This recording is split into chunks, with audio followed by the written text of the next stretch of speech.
Rubber cultivation in Liberia is supported by a variety of environmental, economic, and social factors.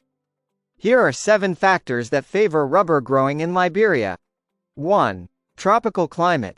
Liberia's tropical climate, characterized by warm temperatures, averaging around 25 to 28 degrees Celsius, and high humidity throughout the year, is ideal for rubber tree cultivation.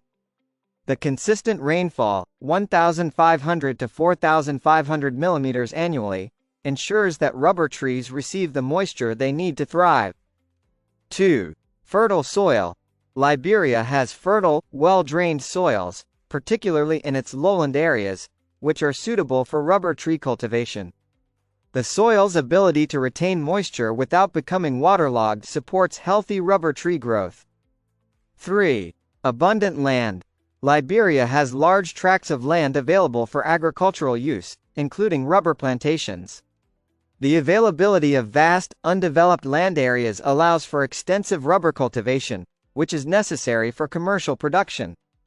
4. Established industry. Liberia has a long history of rubber cultivation, dating back to the early 20th century. This established industry means there is existing knowledge, infrastructure, and expertise in rubber farming, processing, and export.